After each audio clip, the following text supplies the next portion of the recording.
जगदीश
દાસી જીવન વિશે તો આપણે બધા જાણીએ છીએ, બરાબર છે, પરંતુ 1997 થી 99 વર્ષ મેં દાસી જીવન નરસિંહ મહેતા પર હું થીસીસ લખતો હતો, રિસર્ચ કરતો હતો, આઈએએસ પ્રિલિમિનરી પરીક્ષા માટે થઈને તૈયારી કરતો હતો. તે સમયની વાત છે, 1977 થી 1999 વચ્ચે. તો દાસી જીવનને બહુ જ ક્લોઝલી આપણે જોઈએ, નજીકથી જોઈએ, તો આપણે સાચા અર્થમાં ગુજરાતી તરીકે એક સંતનો જે ખરેખર ઉર્જાયુક્ત, શક્તિશાળી અને એમની જે અંદર ભક્તિ હતી એમને આપણે જસ્ટિફાઈડ કરી શક્યા નથી. બહુ જ ઓછા લોકો છે, સમજો, કે જે દાસી જીવન વિશે ગુજરાતીઓ પણ જાણે છે. બહુ જ ઓછા, 1% પણ ગુજરાતી માણ હશે. આટલા મહાન અને મોટા સંત માટે થઈને મારા રિસર્ચ પ્રમાણે એમની શક્તિઓ અને ઉર્જાઓ એટલી પ્રચંડ અને પ્રબળ હતી કે જો એની શક્તિ અને ઉર્જાઓ ઉપયોગ થાય તો આ રાષ્ટ્રનું એક અદ્ભુત વિકાસ તો થાય, પરંતુ હમણાં જે બાળકની વાત કરીને તો ભાઈ એનો પ્રશ્ન છે, એના જેવા પ્રશ્નો રોજ 100 ઉકેલાય એટલી એમનામાં ઉર્જા અને શક્તિ હતી. એ ક્યાંથી આવી? ઈશ્વર પર સંપૂર્ણપણે સમર્પણ, ભક્તિ, શ્રદ્ધા, ડેડિકેશન, કે ભાઈ હું ઈશ્વરની, ભગવાનની દાસી છું. તમે સમજો, એક પુરુષ થઈને ભગવાનની દાસી બનવા માટેનું સમર્પણ છો, એનામાં કેટલી પ્રચંડ ઉર્જા હશે, કેટલી પ્રચંડ શક્તિ હશે અને કેટલું પ્રચંડ ભોળપણ હશે. તો સમજ્યા? ભોળા અને પ્રચંડ ભક્તિ ના કારણે એમની ઓરાની ઉર્જા થઈ.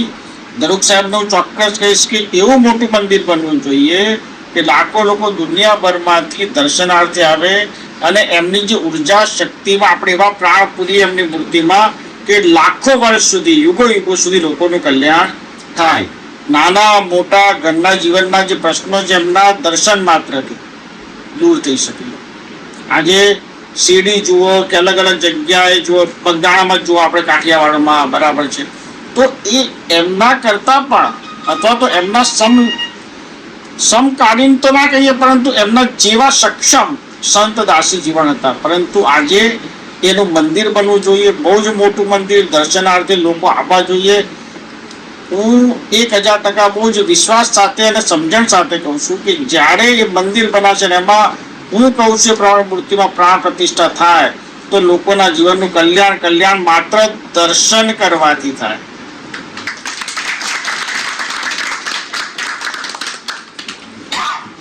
એમના માધ્યમથી તમારા આજના સમયયુગના પ્રશ્નો, કલયુગના પ્રશ્નો, શારીરિક, માનસિક થી લઈને આર્થિક પ્રશ્નોના સમાધાન એમના આશીર્વાદ માત્રથી થઈ શકે એવા સંત છે. અને દલુક સાહેબનું ચોક્કસ વિનંતી કરીશ કે મંદિર માટેનું નિર્માણ કરે. ભલે એક આપણે 1000 વીઘામાં 1012 જગ્યામાં બનાવવું છે, પણ એવું મંદિર બનાવવું છે કે જે મંદિર યુગો સુધી લોકોનું કલ્યાણ કરે.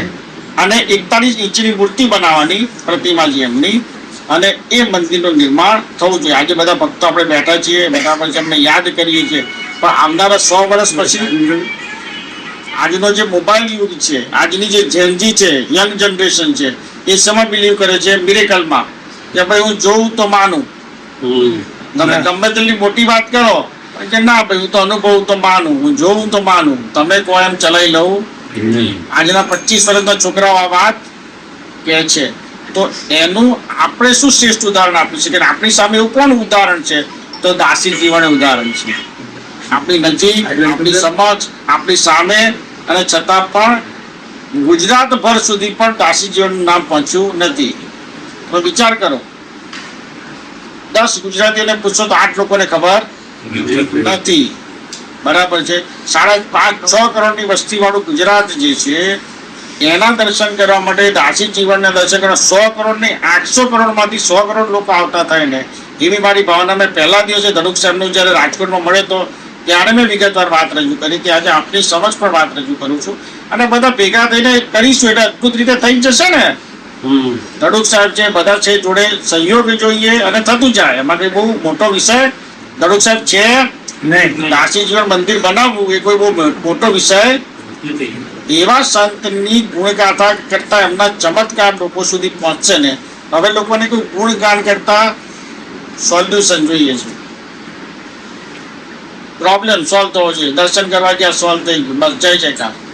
આ જો ઘટના થાય, બરાબર, ગોંડલની ધરતી પર થાય તો અતિ ઉત્તમ છે, પાવન ભૂમિ છે, બરાબર છે. બીજું કે આપણે જેને કહેવાય ને કે ગોંડલમાં જ નાથા બાપા, બરાબર છે, એમના વિશે પણ બહુ બધા, હું તો ઘણા બધાને પૂછું બી છું, સમજો તો બહુ જ ઓછું ખબર હશે કે એમનામાં શું શક્તિ હતી, એ કોઈનું કલ્યાણ અથવા કોઈનું કાર્ય કઈ રીતે પરિપૂર્ણ કરતા હતા, પ્રશ્નોનું સમાધાન. એ તો અહીંયા હમણાંની વાત છે ને, દાસીજી માની લો કે સદી પૂરી પહેલાની વાત છે, પણ નાથા બાપાને તો જોનારા હજી 45 વર્ષના થયા છે, સાહેબ 50 વર્ષના થયા છે. ના 92 વર્ષના થયા 2013 જોનારા બી હજી હયાત છે. તો એ લોકોએ પણ હજી સમજી નથી શકતા કે એમનામાં શક્તિ શું હતી. એમનામાં માતા અંબા અને દુર્ગેશ્વરીની એક સંયુક્ત ઉર્જાની શક્તિ હતી, જેને વિમલાત્ય શક્તિ કહેવાય. કઈ?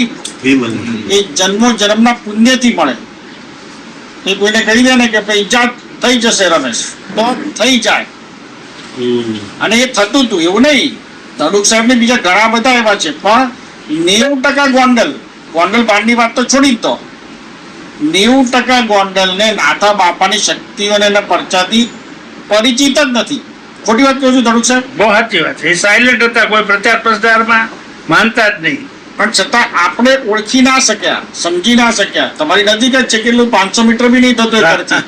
માની લો કોઈ બી જગ્યાએ તમે નીકળો તો 500-600 મીટરથી વધારે થતું નહીં હોય, પણ છતાં આપણે ગયા હોય એવો પ્રસંગ નથી. કેમ કે આપણે એમની અંદરની શક્તિ વિશે જાણતા, બરાબર છે. હવે આજે મંદિર બન્યું, એમનું મારે સાહેબ જોડે વાત હતી કે સમાધિ મંદિર બી અદભુત બનાવવાનું છે, બરાબર છે. તો ધીરે ધીરે વાત વહેતી થશે ને લોકો આવશે. પણ દાસી જીવન તો એવો છે, ઇતિહાસ, એવી શક્તિઓ છે, એવી ઉર્જા છે કે જો જોડે જ મંદિર બને તો બંનેની શક્તિઓ અને આશીર્વાદ લોકોને દેશ અને દુનિયામાંથી મળતા જાય. અને હું માનું છું ત્યાં સુધી ગોંડલની ધરતી માટે અઘરું કામ નથી. કહેવાય અઘરું કામ. આજે તમને લઈ જવા અને રમાના ધામ, અહીંથી નેટ જવું પડે. અહીંયાથી બપોર till રાતની આરતી હોય. વાહ, એક સંસારીને શું સમજાય? તમે કહો તો આજે હું કહી રહ્યો છું તો તમે સમજી રહ્યા છો કે હું કેટલી મોટા લેવલની વાત કહી રહ્યો છું એમના વિશે. એમને જે તે સમય એમને જે યોગ્ય લાગ્યું એમને કર્યું. આપણી ફરજ એ બને છે કે આપણે તો જાગી ગયા, આપણને તો ખબર પડી ગઈ. રાષ્ટ્રને વિકસિત બનાવવા છે એકલા મોદી સાહેબ કશું નહીં કરી શકે, બધાએ હાથ લગાડવો પડશે. પ્રધાનમંત્રી એકલા કશું ના કરી શકે ને, બધાએ પોતાનો હાથ લગાવવો પડે, બધાએ પોતાની મહેનત અને હિંમત આપવી પડે. એવી જ રીતે સંતોની બાબતમાં પણ વાત છે કે ભાઈ એમણે એમના જીવનકાળમાં જે કાર્ય કર્યું, હવે આપણે એ લેગસી, એ ઉર્જા, એ શક્તિ, એ સામર્થ્યને કેટલે દૂર સુધી લઈ જઈએ છીએ અને આપણા સંતાનોને એને સમજાવી શકીએ છીએ. અને આજની જનરેશનમાં ફરી એકવાર કહું છું, ચમત્કાર હશે તો જ નમસ્કાર કરશે, બરાબર છે. તડુક સાહેબ આને કહે કે ભાઈ મોદી સાહેબ છે, મોદી સાહેબ છે, પણ જઈને મળે ત્યાં ખબર પડી ને કે મોદી સાહેબ છે. એમ ના મળે ત્યાં શું ખબર પડે? એ મૂળ મુદ્દે આજે આવવાનો બી મારો વિષય બી હતો, ઈચ્છા બી હતી કે તડુક સાહેબની વિનંતી હતી કેટલા વખતથી કે હું આવું ચોક્કસ પંદરાને કરીશ. અને આપણે સંકલ્પ બધા કરીએ કે એવું કોઈ પુણ્ય પણ ઊભું થાય અને દાસીજીઓનું મંદિર ગોંડલમાં થાય.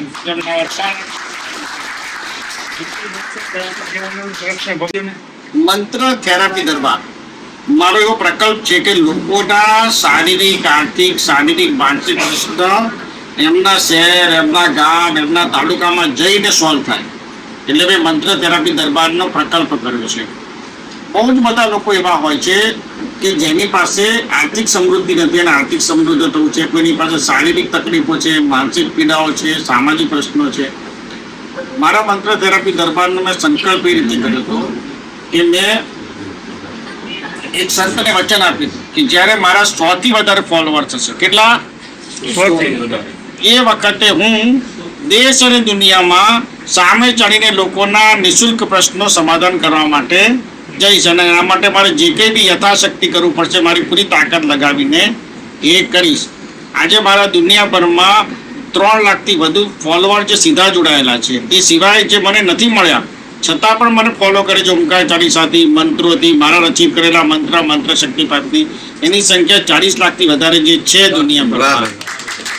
1992 ચાલુ કરી હતી મેં 1992 એ 2026 જ્યારે આંકડો વધે ત્યારે મેં લીધેલો સંકલ્પ મેં આપેલું વચનને પરિપૂર્ણ કરવાની મારી પોતાની જવાબદારી છે. દરેકે દરેક મંત્ર થેરાપી દરબારમાં લોકોનું ઉત્તમ થાય છે, સારું થઈ રહ્યું છે અને એનાથી વધારે લોકોને આનંદ એ વાતનો થાય છે કે આ કળિયુગમાં આટલી બધી વસ્તુઓ બી આપવાની, નિઃશુલ્ક પ્રવેશ અને લોકોનું સરસ થશે એની ગેરંટી આપવાની. બરાબર છે. ગોંડલમાં, રાજકોટમાં ઘણી બધી જગ્યાએ આયોજકો, ફોલોવર, ભક્તોએ ઘણી બધી મહેનત કરીને કસરત પડી છે, જેના કારણે થોડું સરળ મારા માટે બની શક્યું છે. અને આવો સહયોગ મંત્ર થેરાપી દરબારના માધ્યમથી મારો છે કે આખા ભારતભરમાં અને વિશ્વભરમાં લોકો સુધી પહોંચવાનું. આપણે આ સંકલ્પમાં મેં કીધું હતું કે એ વખતે 5 પૈસા બી નહીં લો, તો અત્યારે આપણે ડોનેશન બોક્સ બી રાખતા નથી. અને જે લોકો ફોન કરીને પૂછાવે કે ભાઈ અમારું સારું થયું છે તો અમારે ડોનેશન આપવું છે, તો અમારા સંસ્થા તરફથી જવાબ જાય કે ભાઈ તમે તમારી આસપાસ જેને જરૂર હોય, તકલીફ હોય એની મદદ ડાયરેક્ટલી કે ઇનડાયરેક્ટલી ડોનેશન તમારું જોઈતું નથી, પરંતુ તમારું સારું થયું તો તમે બીજા એક લોકોનું સારું કરવાનો તો પ્રકલ્પ કરો.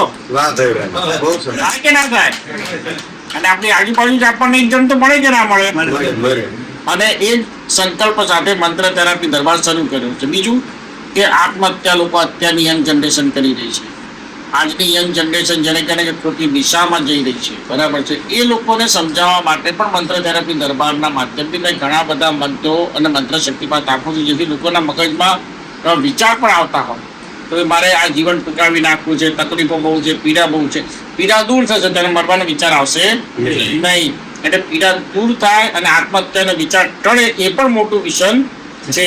આજે દુનિયાભરમાં જેટલી બી આત્મહત્યા થાય છે, ભારતમાં પણ એટલી જ આત્મહત્યાની સંખ્યા વધી રહી છે. એને ઘટાડવા માટેનું બી મારું અભિયાન છે અને જીવ દેવાનું અભિયાન છે. એટલે મંત્ર therapy Darbar a multiple option સાથે હું લોકો સુધી પહોંચવાનો મારો પ્રકલ્પ છે અને લોકોને જગાડવું છે કે ભાઈ આજે રમેશભાઈ જાગ્યા, ધડોક સાહેબ જાગ્યા, બધા જાગ્યા, તો જે જાગે એ એક જણની મદદ કરો. 100 નથી કરી મદદ, દીવાથી દીવો પ્રગટે. અને આ જ્યારે કેમ કે જદ્દોજહેદ છે. વર્ષો પહેલા મોદી સાહેબે વાત કરી હતી કે ભાઈ તમે ભજીયા વેચો, એક્ઝામ્પલ કીધું હતું, બરાબર છે. એમનો કહેવાનો મતલબ એવો નથી ભજીયા વેચો, એમનો મતલબ એવો હતો કે આત્મનિર્ભર બનો. 10 વર્ષ પહેલા કીધેલી વાત આજે કેટલી સાચી પડી અમેરિકા અને ઈરાનના યુદ્ધ વખતે. જો તમે આત્મનિર્ભર બનશો, જાતે તમે પોતે દોડતા હશો, 18 વર્ષની ઉંમરથી દોડતા હશો, તો તમારે કોઈની જરૂરિયાત પડશે.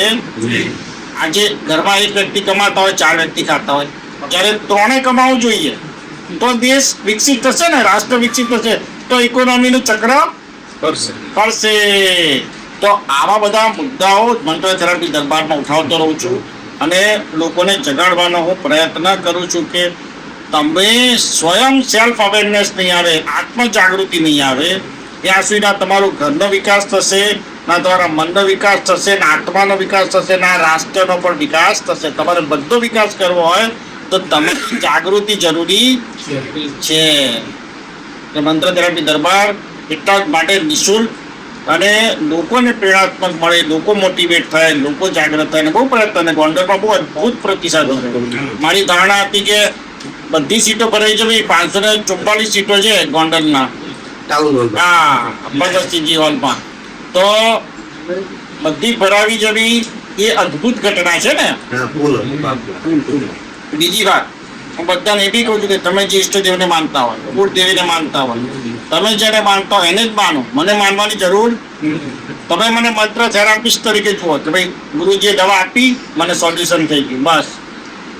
ઇનડાયરેક્ટલી બી મારું ઇન્ટેન્શન એવું નથી તમારી સાથે જોડાઈને રહો, તમારું કલ્યાણ થાય એ મારી અભ્યર્થના. નહીં તો ઘણી વાર કોઈ વિચારે ને બુદ્ધિજીવી કે ભાઈ ગુરુજીને જોડવા હશે ફોલોવર, હવે એવી મને જરૂરિયાત નથી. એમ ધડુક સાહેબ એમ કહો કે ભાઈ હવે MP બનવું છે, ધડુક સાહેબ હવે નથી બનવું, હવે એમ કે ને કે ભાઈ શાંતિ બહુ થઈ ગયું, એમ એવી વાત છે, એમ કે બહુ થઈ ગયું, એમ જીવનમાં જે કલ્પ્યું હતું, વિચાર્યું હતું, મેં ધાર્યું હતું એના કરતા ઈશ્વર ગુરુદેવના આશીર્વાદથી હજારો ગણું મળ્યું છે. તો આપણે સમાજને પાછું કેમ અર્પણ ના કરીએ? સમાજે જે આપણને આપ્યું છે પાછું કોને જવું જોઈએ? સમાજને જ અર્પણ. તેરા તુજકો અર્પણ. એ ભાવનાથી જ મંત્ર થેરાપી દરબારનો મેં પ્રકલ્પ ચાલુ કર્યો છે અને જે પ્રતિસાદ મળે છે એનાથી મને મારો ઉત્સાહ વધતો જાય છે કે ભાઈ અદ્ભુત પ્રતિસાદ મળે છે, લોકોનું કલ્યાણ થાય છે. અને 5 લાખ 10 લાખ 15 લાખ લોકોને જગાડીને બી એમાંથી 50,000 લોકોને બી કલ્યાણ થઈ જાય તે રેશિયો ખોટો નથી. ને મેં આજે શીખવાડ્યું છે નિયમિતતા. જે કરો એમાં પર્ટિક્યુલર અને નિયમિતતા કેવું. ને ગોંડલમાં બહુ સમજદાર લોકો છે, હોશિયાર લોકો છે, સમજદાર છે બધાને. મેં જોયું કે એવું નથી કે ભાઈ નથી, બધા જાગૃત છે. અને ગોંડલની ધરતી આમ જેને કહેવાય કે ફળદ્રુપ ચાલતી રીતે. શું કેવું જરૂર સાહેબ? સાચી વાત છે. તમારે લલિતાભાઈ કીધું છે કે આ માનું ધામ છે. મોદી સાહેબ છે ને ભાઈના દર્શન કરવા માટે આવ્યા છે. હા, ને બીજ નાખો તમે તમારી પોતાની ઈચ્છાનું ગોંડલમાં, એનું ફળદ્રુપતા, એનું રિઝલ્ટ તમને મળે ને તમારી તૈયારી, દોડવાની, મહેનત કરવાની હોવી જોઈએ. આ બધા જે દુખાવા છે એના માટે કેવી રીતે હોય? દુખાવા માટે હું શું કરું છું કે એક બામ મંત્ર શક્તિથી તૈયાર કરીએ છીએ અને મંત્ર થેરાપી દરબારમાં આપીએ છીએ. એક પાવડર તૈયાર કરીએ છીએ જે દુખાવાના દરેક દુખાવો, કોઈ પણ જાતનો દુખાવો હોય એના માટે આપીએ છીએ. ખાંસીનો એક પાવડર પર રિસર્ચ ચાલી રહ્યું છે. એ પાવડર આપવા હું આવતી વખત હવે જે મંત્ર થેરાપી દરબાર થશે એમાં ખાંસીનો પાવડર આપીશું. તેથી જ્યારે નાની મોટી સિઝન બતાવે ત્યારે ખાંસી નથી અને એ ચપટી પાવડર મોઢામાં મૂકો એટલે તમારી ખાંસી ગાયબ જળમૂળથી. ક્યાં ગયા મામા? આ તમારા માટે ખાસ. હા, ખાસી ગાયબ ને? ખાંસી ગાયબ 100%. તમે ઈચ્છો તો બી ખાંસી ના આવે.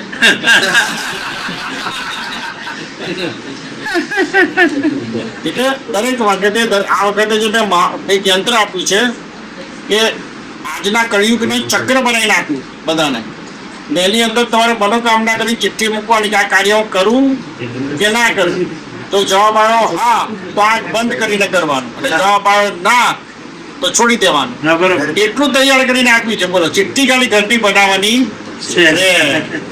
એટલે કહેવાનો ભાવ કે દરેક મંત્ર થેરાપી દરબારમાં લોકોનો ઉત્સાહને જોતા આપણને ઉત્સાહ કેમ આવે કે ભાઈ ભક્તોની આટલી ભાવના છે, ઈચ્છા છે, લોકો આટલા અદભુત રીતે આવે છે, સાંભળે છે. લોકો એવું વિચારે છે કે ભાઈ આટલું સરસ થઈ રહ્યું છે, નિઃશુલ્ક થઈ રહ્યું છે, તો સેલ્ફ અવેરનેસ લાવવા માટે જવું જોઈએ. ને એના કારણે મને બી હિંમત આવે કે નવું કંઈક ને કંઈક R&D કરાવડાવે, એક્સપર્ટોને રૂટીન R&D કરાવી અને પછી મંત્ર અને સાયન્સના સમન્વયથી વસ્તુઓ આપણે આપવામાં. આપણે સુરતમાં થઈ ગયો કે નહીં દરબાર? સુરતમાં બાકી જવાય. આપણે સુરતમાં બધું કરતો હું હાલ. ઓગસ્ટમાં સુરતમાં કરીએ. ભરૂચમાં થયું હશે. સુરતમાં તો હવે ઓગસ્ટ સુરતમાં કરી દઈએ. ઓગસ્ટમાં તમારે મને તારીખ આપી દેજો એટલે હું હે ને મોટો હોલ ત્યાં બુક કરાવી દઉં. ચોક્કસ હું કહી દઈશ આપણે. કોર્પોરેશનનો હોલ હોય ને, હા હા 1000 માણાની કેપેસિટી વાળો. 1100 કેપેસિટી વાળો ટાઉન હોલ છે જ ત્યાં. હા તો બસ એમાં કરાવી દઈએ. બરાબર. તો આપણે શું છે ઓલી બાજુ વરાછા બાજુ કરવું એટલે હા, સરસ. પછી લોકો આપણા બધા વરાછા બાજુ કરાય. બરાબર. તમે જ્યારે કહો ત્યારે બધું અપ ટુ ડેટ કરી દઈશું. ઓગસ્ટમાં પ્લાનિંગ છે સુરત. હા તો ઓગસ્ટમાં તમે તારીખ આપજો એટલે આપણે 2 તારીખ મેચ થઈ જાય થોડીક. હા, હું એ પ્રમાણે ગોઠવી નાખું ને. સમય પ્રમાણે ગોઠવી નાખજો. તમને 2 દિવસમાં ત્યાં આપણે સુરત આપણું ઘર જ છે. બસ ત્યારે તો સુરતમાં અદભુત કરી દઈશું. હા અદભુત થઈ જાય ત્યાં હે ને. બરાબર છે. એટલે ત્યાં બધા આપણા મિત્રો સર્કલ બધા ઘણું આવશે. ઘણું આવશે. બહુ સરસ. બધાને લાભ પણ આપણી તે ભાવના છે. હા બસ સાચી વાત જ છે. આપણે ક્યાં કોઈ કઈ લેવાનું. ના ના કઈ નહીં આપવું છે. હા એ ઓલી સાલ લઈને સાલથી રસિકભાઈ ને લખમણભાઈ બે સ્વાગત કરે.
शरणं श्रीनाथ श्रीनाथ शरणं शरणं श्रीनाथ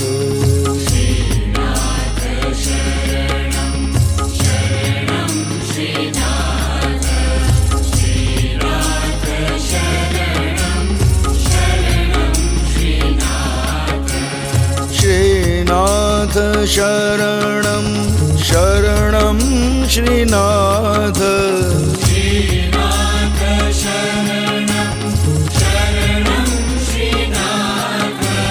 श्रीनाथ शरणं शरणं श्रीनाथ श्रीनाथ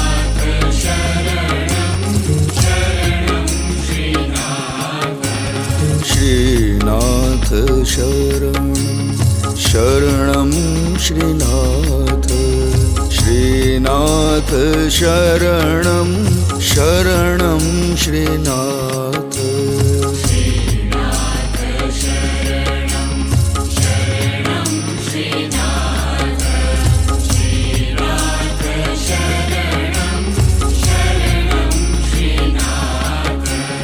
श्रीनाथ शरणं शरणं श्रीनाथ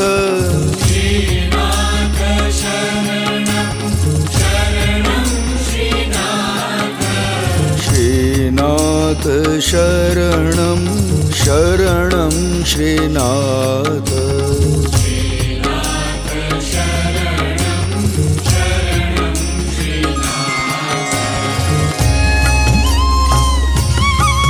शरणं शरणं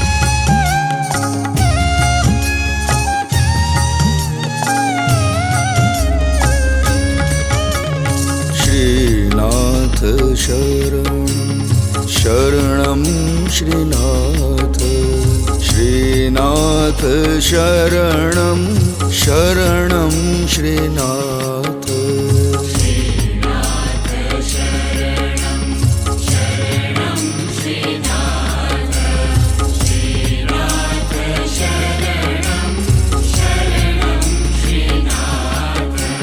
श्रीनाथ शरणं शरणं श्रीनाथ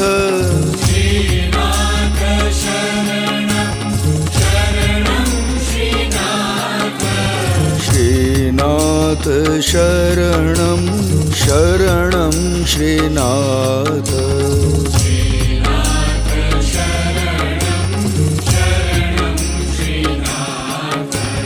श्रीनाथ शरणं शरणं श्रीनाथ श्रीनाथ शरणं शरणं श्रीनाथ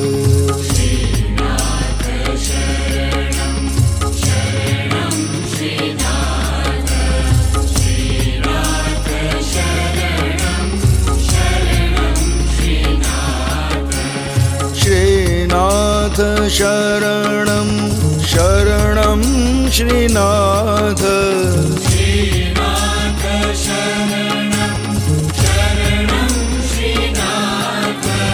श्रीनाथ शरणं शरणं श्रीनाथ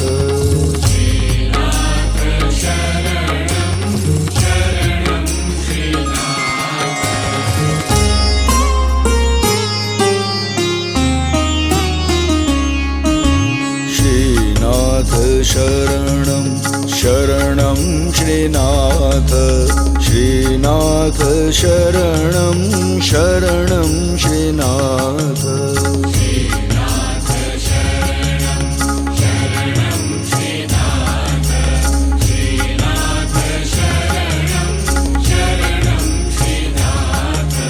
श्रीनाथ शरणं शरणं श्रीनाथ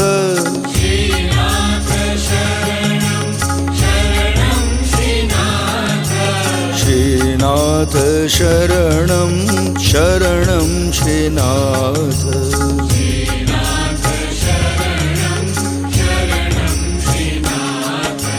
श्रीनाथ शरणं शरणं श्रीनाथ श्रीनाथ श्रीनाथ शरणं शरणं श्रीनाथ